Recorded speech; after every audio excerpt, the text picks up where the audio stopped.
a bit about your thoughts. Thank you very much.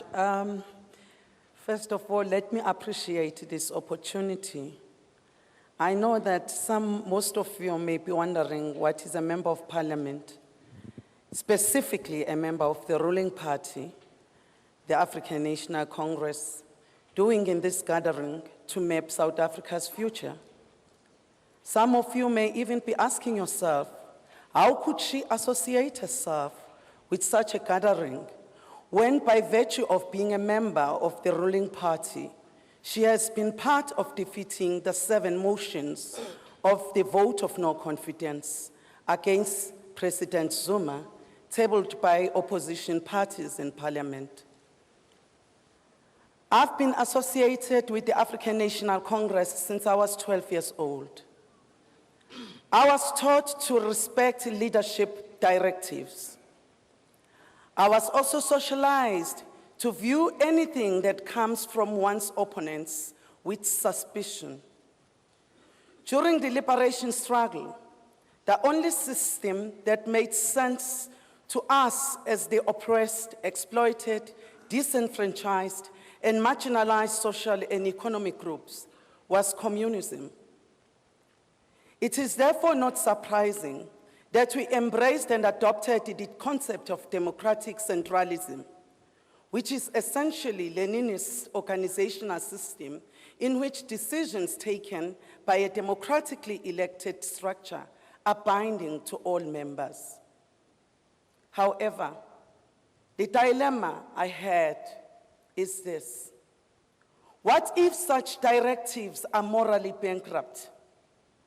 What if such directives are directionless?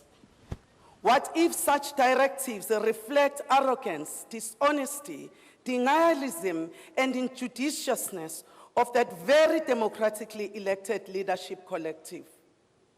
What if such directives betray the organizational mission of People's Parliament? What if that very directive of leadership collective is at war with its own organizational moral conscience, the ANC constitution, let alone the country's constitution, which is the supreme law of the land?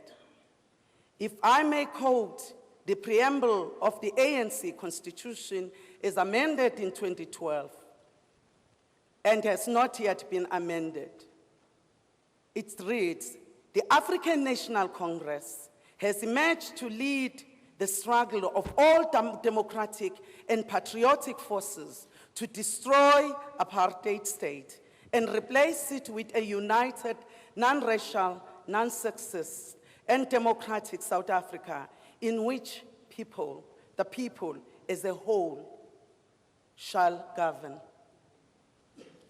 The African National Congress has come to be recognized as the central organizer and inspirer of a vast popular upsurge against apartheid, involving a great array of social, cultural, religious, trade unions, professional, and political organizations. Close quote. Fellow South Africans, what I witnessed on the 7th April 2017 is inconsistent with these provisions of the very African National Congress Constitution. It is still in effect to this day, as it was last amended in 2012. When joining the African National Congress, in terms of Rule 4.17, I committed myself to the following, open quote, "I am joining the African National Congress voluntarily and without motives of material advantage or personal gain," close quote. I am still upholding this commitment. Can this be the same with my leadership collective, specifically my president? I also committed to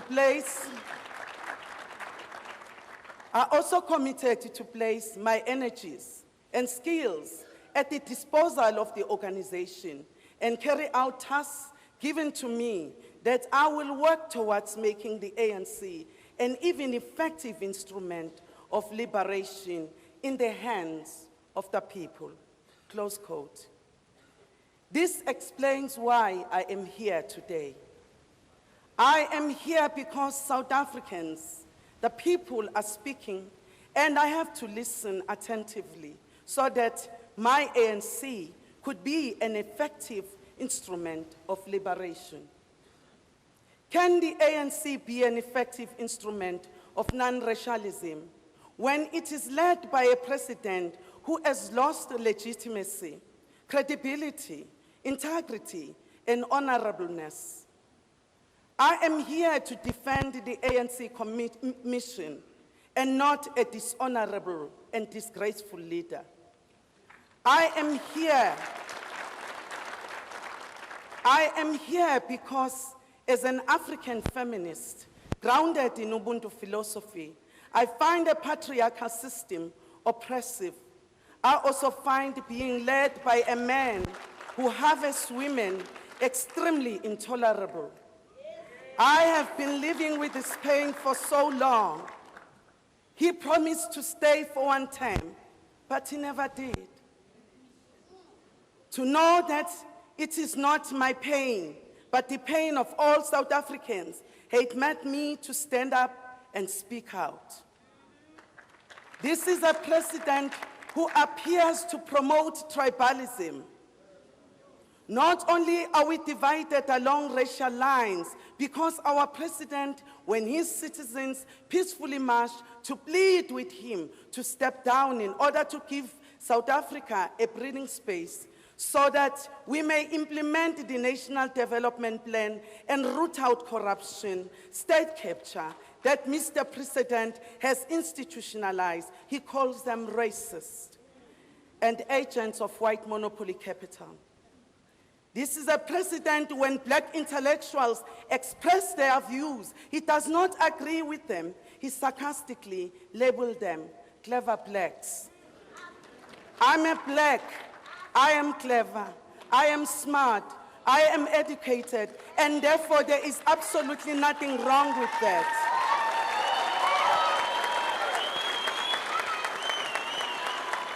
This is a president who has made us feel awkward for being black and smart.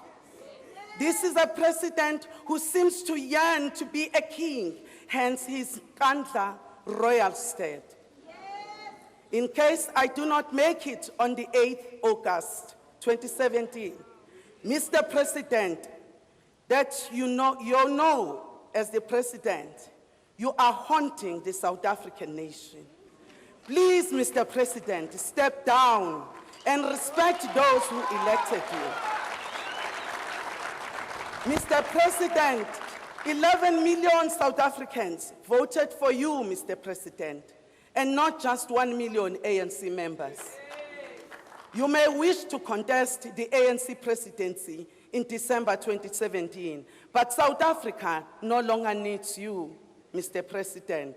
Please save South Africa.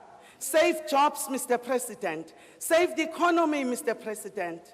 Save women, Mr. President. Save South Africans from this pain. I have witnessed that violence against women has reached intolerable levels.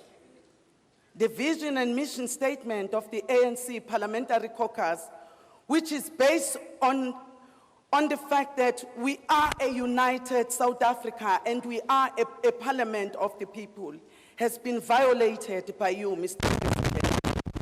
I cannot say more about how much you have violated the country's constitution.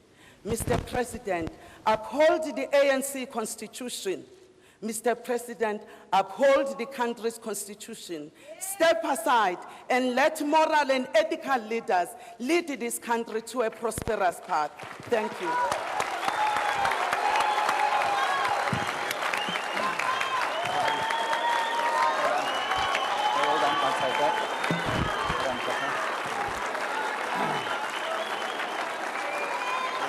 Yeah, we go. Thank you very much to the panel. Makhosi, thank you. Well done, fantastic. Under your blood and life.